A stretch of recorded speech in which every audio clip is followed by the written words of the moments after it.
नमस्कार, गणित डिस्कशन में आपका स्वागत है। मैं विवेक कुमार झा। तो इस सीरीज़ में हम बात करेंगे विषयों पर। इन विषयों को हम सरल अंदाज में आप तक पहुंचाएंगे और इन पर चर्चा करेंगे, जिससे सामान्य आदमी भी इन विषयों को समझ पाए। तो आज का हमारा विषय रहेगा कंटेम्प्ट ऑफ कोर्ट। जैसा कि आपने सुना होगा, प्रशांत भूषण को हमारे सुप्रीम कोर्ट ने अभी कंटेम्प्ट ऑफ कोर्ट का दोषी पाया है। तो उसी विषय में चर्चा करने के लिए आज हमारे साथ मौजूद है पीयूष ठाकुर।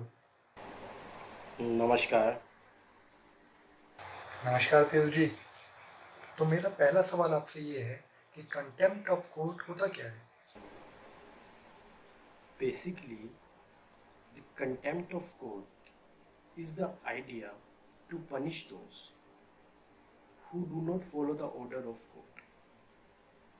कहने का अर्थात ये है कि कंटेम्प्ट ऑफ कोर्ट तब लगता है जब कोई कोर्ट ने ऑर्डर पास किया और किसी ने उसे माना नहीं, ठीक है, तो वहाँ पर एक कंटेम्प्ट ऑफ कोर्ट लग जाता है। एंड अब हम बात करते हैं इंडियन कंटेक्स्ट में कि इंडियन कंटेक्स्ट में जो बेसिक कंसेप्ट है कंटेम्प्ट ऑफ कोर्ट का वो कैसे लिया जा रहा है।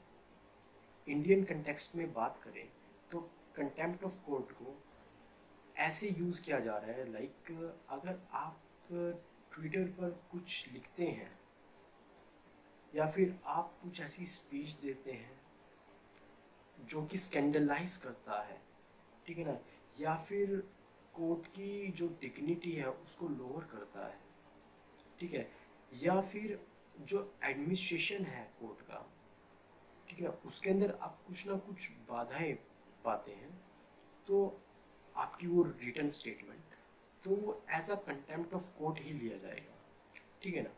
अब कंटेम्प्ट ऑफ कोर्ट जो होते हैं वो बेसिकली टू टाइप के होते हैं, ठीक है ना। They are basically of two type, one is civil contempt of court and another one is criminal contempt of court.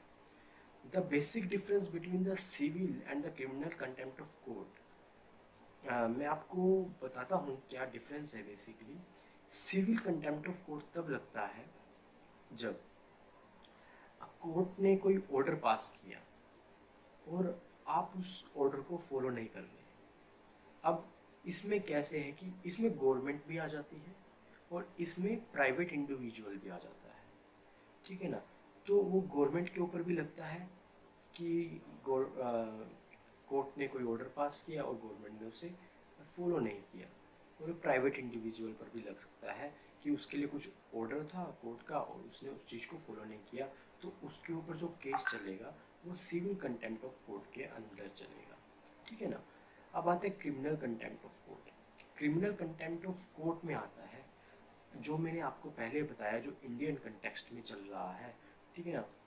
जो क्रिमिनल कंटेम्प्ट ऑफ कोर्ट का ज़्यादा इस्तेमाल कैसे हो रहा है यहाँ पर कि आपने कुछ, जैसे कि आपने लिख दिया ट्विटर के ऊपर, और जो कि एक तरह से डिग्निटी को, जो कोर्ट की डिग्निटी है, उसके एडमिनिस्ट्रेशन है, कुछ भी ऑब्स्ट्रक्ट कर रहा है, ठीक है ना, तो वो एज अ क्रिमिनल कंटेम्प्ट लिया जाएगा, ठीक है।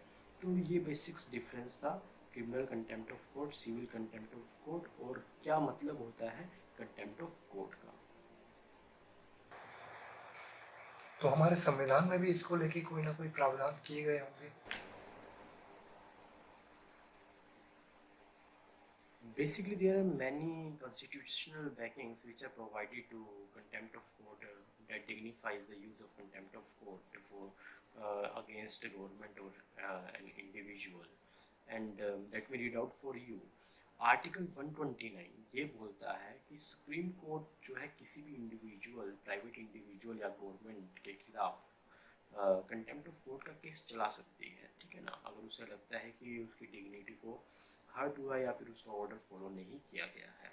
एंड आर्टिकल 215 जो है वो हाई कोर्ट के लिए है कि हाई कोर्ट भी सेम कर सकता है कि कंटेम्प्ट ऑफ कोर्ट चला सकता, कंटेम्प्ट ऑफ कोर्ट का केस जो है चला सकता है गवर्नमेंट के खिलाफ और किसी भी प्राइवेट इंडिविजुअल के खिलाफ, ठीक है ना।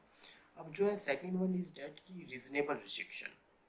बेसिकली फंडामेंटल राइट जो है उसके अंदर 19(1) ए क्या बोलता है कि आपको freedom of speech and expression है, लेकिन freedom of speech and expression के ऊपर कुछ रीजनेबल रिस्ट्रिक्शन है जो कि आर्टिकल 19(2) में दे रखी है रीजनेबल रिस्ट्रिक्शन। और उस रीजनेबल रिस्ट्रिक्शन के अंदर कंटेम्प्ट ऑफ कोर्ट भी एक तरह से क्या कहते हैं आता है, ठीक है ना। आप मतलब कि कोर्ट के बारे में कुछ भी नहीं बोल मतलब कि कुछ ऐसा नहीं बोल सकते जो कि उसकी डिग्निटी को हार्म करेगा, जो कि उसको क्या कहते हैं स्कैंडलाइज करेगा, जो कि जो पीपल का जो लोग हैं वहाँ पर उनको मतलब कि उनका जो ट्रस्ट है कोर्ट के अंदर उसको लोअर करेगा, ठीक है। And third one is that ये बेसिकली पर्टिकुलर लॉ ही है contempt of court act of 1971, ठीक है ना। ये क्या बोलता है कि जो हाई कोर्ट है वो अपने सबऑर्डिनेट कोर्ट का जो कंटेम्प्ट हुआ है, ठीक है ना, अगर हम सबऑर्डिनेट कोर्ट जो है अगर किसी ने उसका कंटेम्प्ट किया है तो हाई कोर्ट उस पर्सन उस इंडिविजुअल उस प्राइवेट इंडिविजुअल के खिलाफ जो है क्या चला सकता है, केस चला सकता है कंटेम्प्ट का। यस, ये बेसिकली ये है। क्या आप हमें ये समझाएंगे कोर्ट को ये पावर चाहिए क्यों?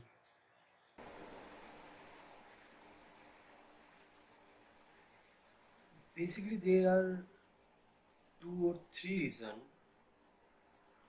जिसकी वजह से कोर्ट को ये लो चाहिए, ये कंटेम्प्ट ऑफ कोर्ट लो चाहिए।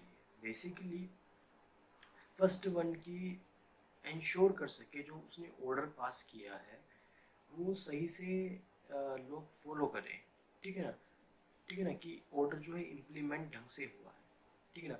And the second one is that कि जो जुडिशरी है वो अपना इंडिपेंडेंट जो नेचर है उसको कायम रख सके, ठीक है ना। अब ऑर्डर अगर फॉलो हो रहा है, अगर जुडिशरी इंडिपेंडेंट है तो बेसिकली कंट्री के अंदर रूल ऑफ लॉ जो है वो बना रहेगा, ठीक है ना।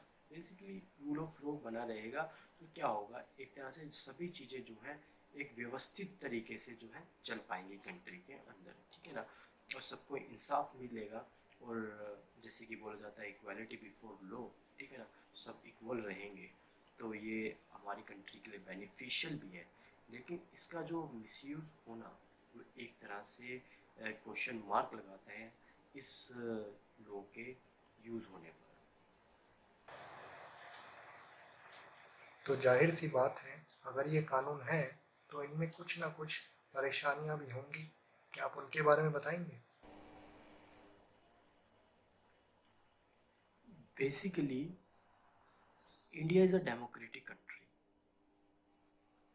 एंड हमारे पास फंडामेंटल राइट्स हैं।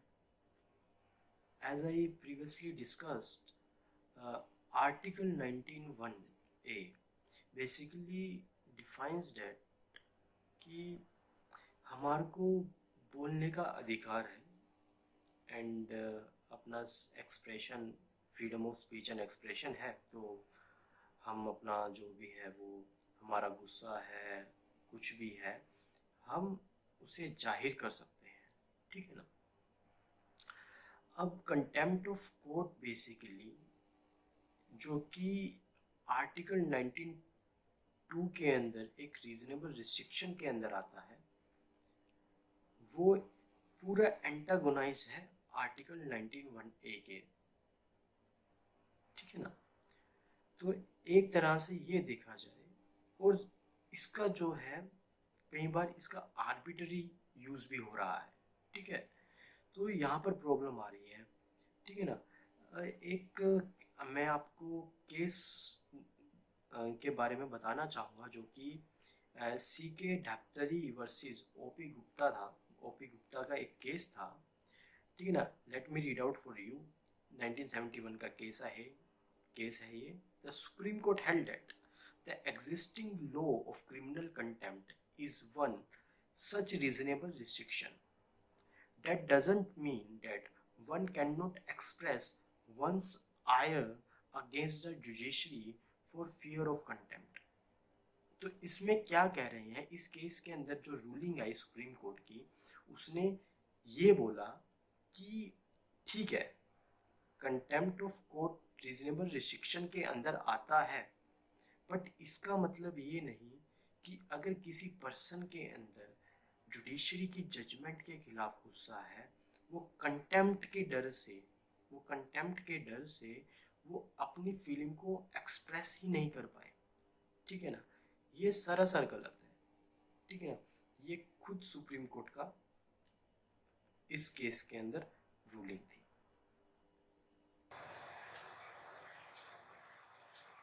तो प्रशांत भूषण के केस के बारे में आपका क्या कहना है? बेसिकली जो प्रशांत भूषण के केस में हुआ है, वहाँ पर कंटेम्प्ट लॉ का जो यूज़ हुआ है वो बेसिकली एब्यूसिव वे में यूज़ हुआ है। ठीक है, एक तरह से इन माई पर्सनल ओपिनियन जो उनका जो ट्वीट था वो एक इंडिविजुअल के लिए था। ठीक है ना, एंड ना कि एडमिनिस्ट्रेशन के अंदर किसी जज के अंडर, और इंडिविजुअल में भी डिफॉर्मेशन टाइप का था। एंड उनके जो जज का एडमिनिस्ट्रेशन होता है, जज का जो कार्यशैली होती है, उसके अंदर कुछ ऑब्स्ट्रक्ट नहीं कर रहा था वो। ठीक है ना, let me explain you with क्या कहते हैं विद एग्जाम्पल, कि जैसे कि किसी ने कमेंट किया, ठीक है ना, तो कोर्ट जो है किसी फंक्शनिंग जज के खिलाफ कमेंट किया कि, ठीक है ना, जो कोर्ट है उसे ये चेक करेगी कि ये जो कमेंट है वो सही है या फिर मैलिशियस है। ठीक है ना, गलत है। ठीक है, फिर उसके बाद ये चेक करेगी ये जो जो इसका जो कमेंट है वो जज के एडमिनिस्ट्रेशन के उसमें उसको ऑब्स्ट्रक्ट तो नहीं कर रहा है। ठीक है ना, या फिर ये जो कमेंट है वो सिर्फ उस इंडिविजुअल के प्रति है। ठीक है ना, अगर वो इंडिविजुअल के प्रति है तो उसे कंटेम्प्ट ऑफ कोर्ट नहीं माना जाएगा। ठीक है ना, कंटेम्प्ट ऑफ कोर्ट तभी माना जाएगा जब कुछ एडमिनिस्ट्रेशन उसका ऑब्स्ट्रक्ट हो रहा हो उस कमेंट से। ठीक है ना, तब उसके साथ क्रिमिनल प्रोसीडिंग चल सकती है कंटेम्प्ट ऑफ कोर्ट लॉ के अंदर। ठीक है ना, एंड बेसिकली अब एक केस का नाम मैं और लेना चाहूँगा, जो कि है एस मुगोलकर वर्सेस अननोन 1978 का ये केस है। सुप्रीम कोर्ट ये बोलती है कि that the judiciary can not be immune from fair criticism. ठीक है ना, and contempt action is to be used only when an obvious misstatement with malicious intent seeks to bring down the public confidence in the court or seeks to influence the court। ठीक है ना, तो इसके अंदर जो judgement क्या आया कि जो कोर्ट है कि एक फेयर क्रिटिसिज्म जो है, फेयर क्रिटिसिज्म से इम्यून नहीं हो सकता कोर्ट। ठीक है ना, जो फेयर क्रिटिसिज्म है उसको देखना पड़ेगा, बिकॉज फेयर क्रिटिसिज्म से जो हमारे जुडिशरी के अंदर इम्प्रूवमेंट भी आएगा। अगर कोई आप क्रिटिसिज्म नहीं करे, आपको आपकी कमियां नहीं बताए, तो आप इम्प्रूव कैसे करोगे? ठीक है ना, आपके जो टीचर होते हैं या फिर कोई आपके प्रतिद्वंदी होते हैं, आपको उनसे क्रिटिसाइजर्स होते हैं आपके, उनसे आपको क्या पता चलता है? आपको अपनी वीकनेसेस पता चलती है कि यहाँ पर मेरी कमी है। तो यहाँ पर क्या होता है कि अगर आपको अपनी कमियाँ ही नहीं पता होगी तो आप अपने आप को इम्प्रूव कैसे करोगे? तो क्रिटिसिज्म जरूरी है। ठीक है ना।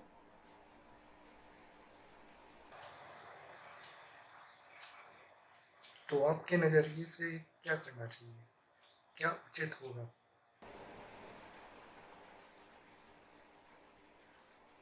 बेसिकली हमें क्या करना चाहिए, हमें बेसिकली ये क्वेश्चन अपने आप से, कोर्ट को अपने आप से पूछना चाहिए कि एज अ डेमोक्रेटिक नेशन,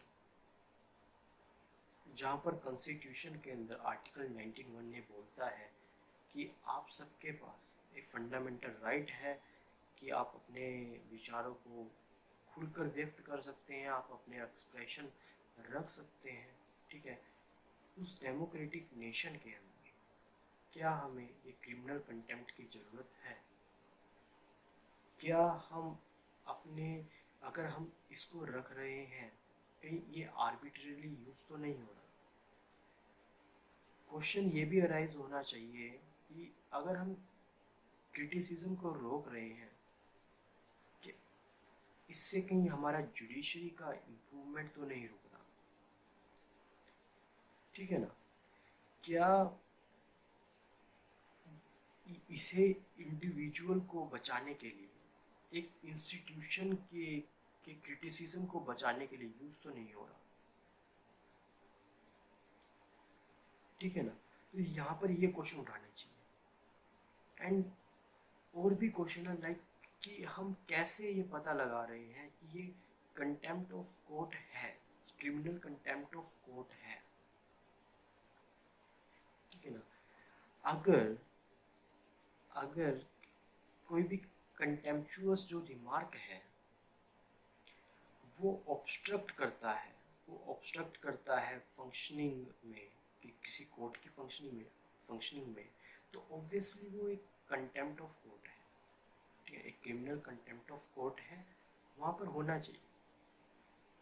अगर नहीं कर रहा है, अगर ऑब्स्ट्रक्ट नहीं कर रहा है फंक्शनिंग में, तो बेसिकली वो कंटेम्प्ट ऑफ कोर्ट नहीं होना चाहिए।